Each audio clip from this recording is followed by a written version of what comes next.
Hello, I'd like to welcome you to another Todd Talk. We take teaching theory and turn it into teaching practice. So, to go along with our series of Todd Talks on how to add challenge and enrichment to your classroom for gifted students and other high ability students or just curious students. And the one I'm going to talk about today is what is known as Makerspace. So, you may have heard of the term Makerspace.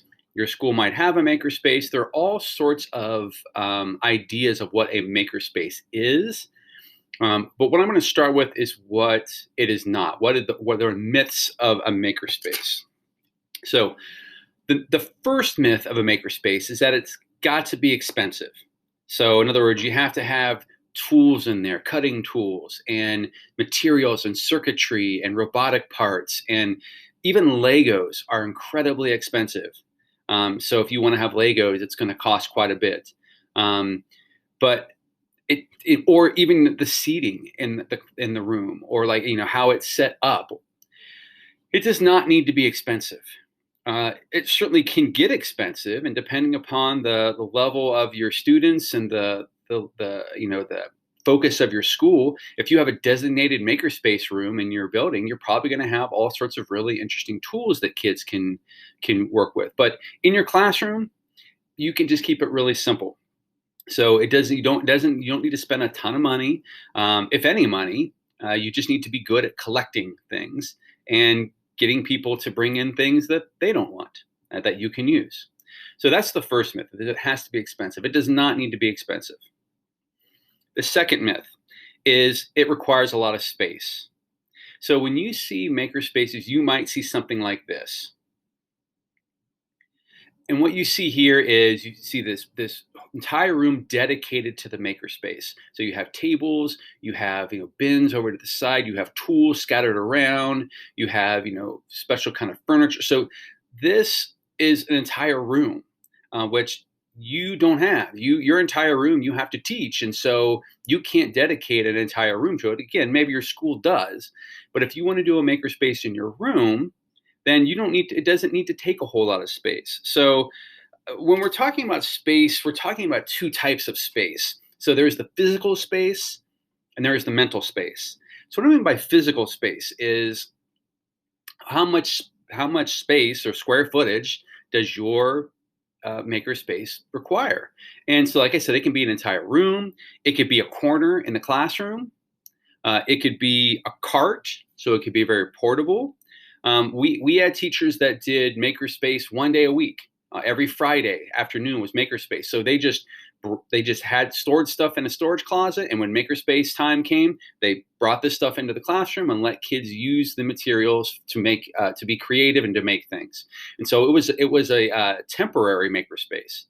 And so there are all sorts of ways you can think of makerspace. I'm going to invite you to not think it's one way. It's whatever way works best for you. You might have people that have strict definitions of what makerspace should look like. The only definition of makerspace that matters to me is it's a place where kids can create and enrich themselves. So the mental space is the other kind of space that you have to provide. So the mental space is, do students know the guidelines to the makerspace? Can they go over on their own free will when if they finish their work early, or it's indoor recess or something like that? Do they have the ability just to go over there and do that? Are you, the teacher, not interfering in what they're doing? You can have very prescribed makerspace projects, and you can have just loose, where there's nothing prescribed and there's just materials. I think falling in between those two is probably where you want to be. So in other words, you as the teacher want to provide them with maybe some sparks of ideas, but let them then be the creative ones. Let them be the ones who are doing the imagination and using the design process.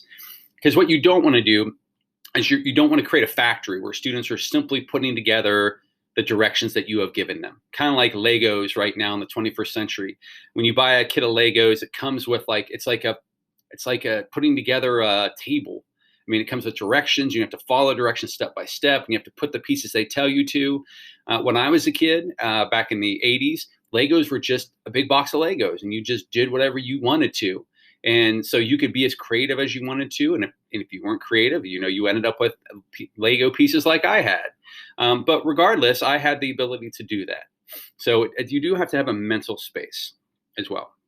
The third myth is kind of overlaps with what I talked about in the mental space, is that once it's provided, your work is done. So you just need to throw stuff in the corner or put stuff in a cart or put whatever, and then you're done. Now, again, you want to have this kind of fine line in between. So what you want to consider is, do you have like ideas of projects over there? So I'm going to share some ideas for projects later on in this tutorial. And so you could simply put this project description over there and have several of them, up on the wall or a bulletin board or wherever, and students could read these and enter into them and but take it where they want to go. And so you do need to provide a little bit of guidance, because otherwise kids are just going over there and it's playtime. Even high school kids may go over there and it's just playtime. So so that's something to consider. When you're creating your makerspace, you need to consider three things, ways of doing it. So one is it going to be curriculum based? So curriculum based means, do the projects in the makerspace or the spark ideas that you have in the makerspace, do those tie into your lessons? And so an example of this would be if you were teaching Newton's law and forces of motion, and when students go over there, there is a roller coaster project that they can work on at their own free will. And so it has the materials and it has simple directions, but for how the students create, that's totally up to them. And this is what this project looks like. So you start with these just basic pieces of paper that kids cut and fold and tape, and then what you end up with is these, which are the finished product. And so kids might need some guidance with this, but you do want to have your makerspace set up so that kids can be independent of the teacher, and that so they can go do their thing without the teacher having to walk them along or guide them all the time. I mean, that's why it's a makerspace.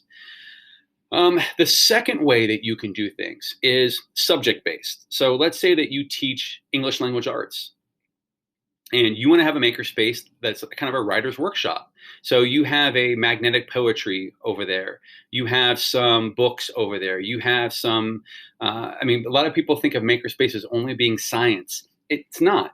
Makerspace is providing a space where kids can make and create. That's why it's called a maker space.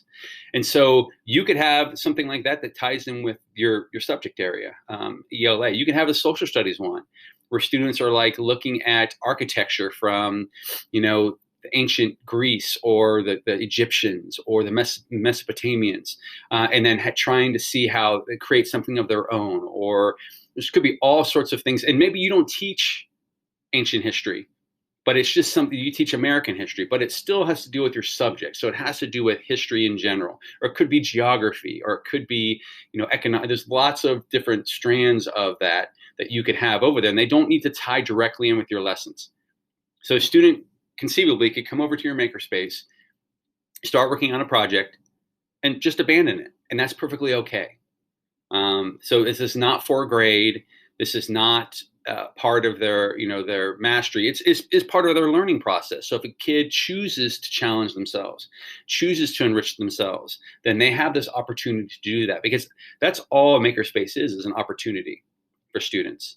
So keep that in mind.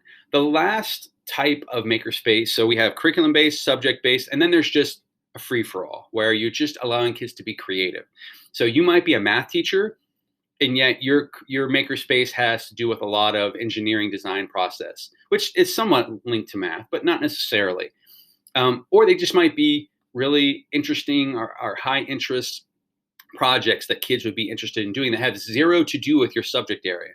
But again, it's going to engage their thinking. It's going to challenge them. It's going to cause them to be creative. So that's your main goal. So you have to decide as a teacher, which one of those three are you going to go with? So what I'm going to talk about now are what are 5 simple steps that you can use to create your personal makerspace. So the first place I would start is a list of materials. So what do you want to have in your makerspace?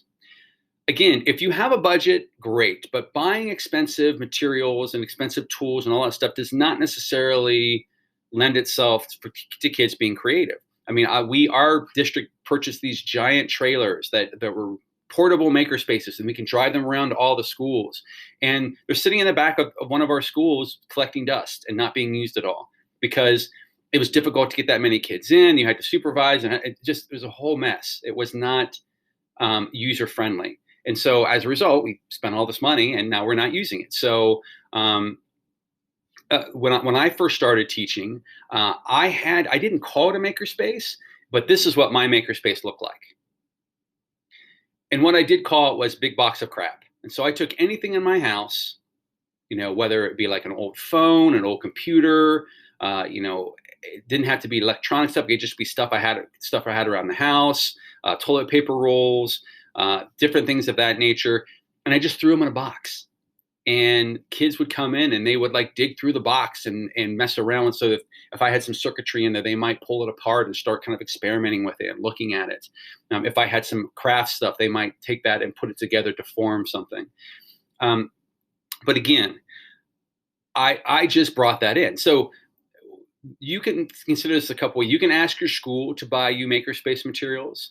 You can always ask students, depending upon your student body, you can ask them to bring in materials. If you have extra egg cartons or, extra toilet paper rolls or extra, paper or marker or whatever, bring that stuff in. So get people to contribute to the makerspace.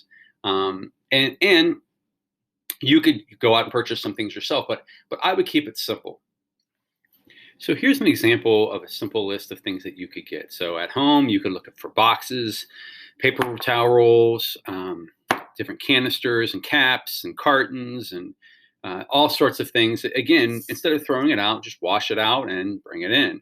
You would be amazed how many toilet paper rolls you accumulate over just a few weeks, depending on how many people are in your household. You can look to your supply closet and see if there are craft sticks and rubber bands and magnets and straws and coffee filters. You would be surprised that even the simplest thing can be used to create something creative. Broken appliances and broken computers is what I did when I created my big box of crap. I just looked around the house if something was broken, and I would tear it apart and bring it in and let students go explore it. Around your neighborhood and community, you can see if you can't get people to donate wood or PVC pipe or carpet samples, like if you have some construction going on around your school district, something to consider. But no matter which one you choose, what I'm going to recommend is that you backwards build it. So in other words, don't just like get a bunch of crap and then try to fit projects to that crap. I would start with the projects or the ideas or the sparks of ideas that you're going to use. And then from that, you will discover what it is that you need to get. And so you can send, a Post-it note home with kids, like we are looking for butter cartons. So if you have any, please save them and send them in because maybe you have a project that's going to use those.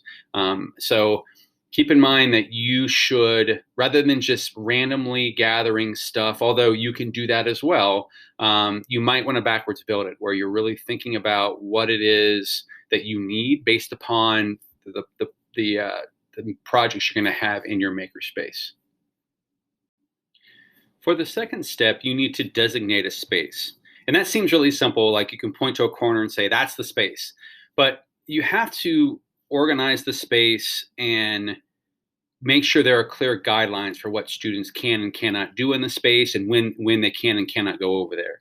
So ideally speaking, students have finished their work, their main work that you're doing in your class, and they are able to go over there at their own leisure and to do that.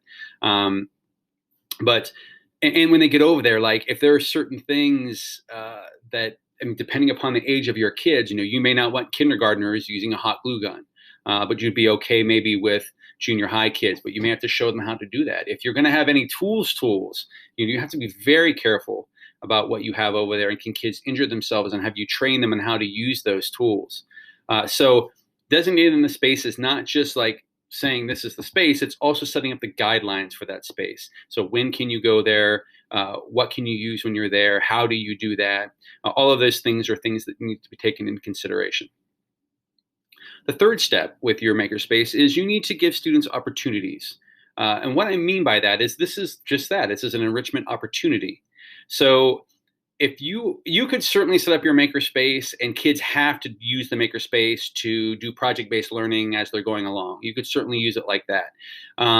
However, you could also use the makerspace as just an enrichment center where students can go to if they are done with their work, or it's indoor recess and they aren't finding anything that's of interest, or they want to come in during their lunch, depending on your schedule and how you want to set it up. I mean, if kids are curious, you want to give them the space to be curious. You want to invite that learning. And I'm going to give you, like I said before, some examples at the end of this tutorial on what you can look like when you have something. But again, I wouldn't prescribe it step by step by step by step. I would just throw out general ideas to kind of spark, and then kids can take those ideas and make them their own and alter them and change them. What if I do this instead? Great, But you need to make sure that students understand that they have this opportunity to do this. This is not just for the gifted kids. Like if a kid finishes his work and he goes back there and he's not gifted, it's like, no, you can't go back there. I mean, it's not designated for that. It's designated for people who are innately curious and maybe want to explore some different learning opportunities. The fourth step when it comes to a makerspace is make sure you keep it organized. It can become disorganized very easily. And so you can do this one of a few ways. One is that you just at the end of every day, you go back and you pick up things, just like having kids, and you would, put things back and restock any supplies that have run low, or you could certainly do it that way. Another way you could do it is to make sure the students know clear guidelines, like put things back. If we're running low on something, there's the supply cabinet over here, go over and get some of that and add it to it. So you can make it the responsibility of the students who are using the makerspace. And then you could also just designate a specific student or students who is their classroom job to make sure that the makerspace is always in good shape. So if you use, it's easy when you use like carts and cabinets and things like that for things to just get thrown in there. It always bugs me when people don't stack paper. They stack it all kind of whacker-jawed, and that is a pet peeve of mine. So I want to make sure it's always stacked, and so kids know where it is. But keeping it organized is really important because, again, it can become disorganized very quickly. If you have like a Lego wall and kids are putting stuff on the Lego wall, is the understanding that they will take down their Lego wall of materials at the end of class, or can they leave it up there for a couple of days, or what are the guidelines? But you need to make sure whatever your guidelines are, that they're used to help keep it organized. The final step I want to talk about is what I call task cards or ideas, sparks for ideas. And so what this looks like is a student goes back to the makerspace, and maybe you have pieces of paper taped to the wall, and it just generates ideas that students can kind of play with. So let me give you some examples of what this might look like. Here is a makerspace project you could do with elementary kids. It's called Build a House. And you can see there are various materials there, and you can add or subtract materials if you don't have Play-Doh, but you have other things. You have Chanel sticks, or you could make your materials however you want, depending on what kids bring in. They just need to be things that they could use to build a house. So there's a pre-activity involved with this where the kids either need to read The Three Little Pigs when they come to the makerspace, or that as a class you have covered The Three Little Pigs and they're familiar with that story. So ask them first to draw and design the house that they'd like to build and what they want to make it out of. Then they would choose the materials that they want to use to build it, and then build and decorate it. Then bringing it back to the story, then how would this fit into the story of the Three Little Pigs? So if you made your house out of metal, how would that change the outcome of the story? And that was the first house the wolf came to. Or if you made it out of glass, would that change the story? So just getting kids to think a little bit about how this change would maybe cause changes to the story. And then they can display it however they choose. You could have them, shoot a video, showing it, or you could have like a display station where kids can put material for a week or two to show off what they've done. But this would be a really simple makerspace project for elementary kids to do. And that way it ties in with the Three Little Pigs, but also thinking about how cause and effect, how that can change a story, or how, why we think about what we do when we're building a house and what materials that we're using. So here is a real simple makerspace project that is good for middle school kids and maybe even younger, maybe even older. But it's building a popsicle stick catapult. And so this website, sciencebuddies.org, STEM Activities, is a really good resource. It has lots of STEM makerspace projects. I like this one because, again, it allows kids to be creative. It allows them to think about what is going to work and what is not. It causes trial and error, so it will allow them to fail and then learn from that failure. And so when you come to this particular site, it gives you a summary of what the activity is, and it even provides a video for what it might look like. It gives a list of materials that you might need. So again, you could backwards build this and figure out what materials you're going to need. It gives kids instructions, just the basic instructions, but kids can then take those instructions wherever they want to. So they could make this bigger if they wanted to. They could, have, other materials that they use. So all sorts of variations they can do. And then what I really like about this particular site, sciencebuddies.org, is they dig a little bit deeper. So what can you do to further the understanding or the learning of this? Looking at potential energy and how it transfers from one to another object. And so kids could really understand the why something worked and something didn't. Why did the catapult throw it far and this one didn't? But understanding that is something that they could do. Another way that you could do your makerspace is simply having a list of materials, and then kids have to combine materials from table A, table B, and table C. So here's a basic example. Here's table A. It has all the materials that you would have in your makerspace, and students can choose to use any of those that they choose to do. But you might say you can only take 2 from table A, combine them with 3 from table B, and then here are different materials such as mailing labels and string and twist ties, and then have another table such as table C, where they have to put things like a pencil and a plastic spoon and a toothpick. So you could simply say to them, okay, you're going to create whatever. You can choose 2 from column A, or from table A, 2 from column or table B, and 2 for table C. And then kids really have to think about their constraints and what it is that they're able to use and how they can best use those, and how do they decide what they're going to choose to use. So this is a really open way to have students work on makerspace projects. You just have the general idea, and then they can choose from list of materials, and so that might guide their ideas. So there you have it. Creating a makerspace in your classroom to allow kids to be enriched and to challenge themselves. You can set it up however you choose. Hopefully you got some guidance here what that might look like. I also wanted to point out some resources that might be good. So this one right here, Elementary School Library Makerspace, has lots of really good ideas in here. So if you flip to certain points, it will have all these, these getting started ideas, which are always good.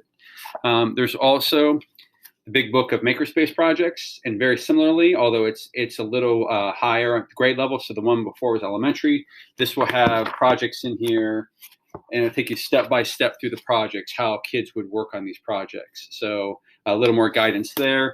And then here's a book on makerspaces in your school, which will give you some good guidance and to help you to get started, work on in your makerspace. And keep in mind, your makerspace is going to change probably over time, depending on how it works and what doesn't. And so just be open to the fact that it might not look the way that you initially thought. You may have to, just like the design process, we're going to have to, imagine, plan, and then improve if we don't have exactly what we want.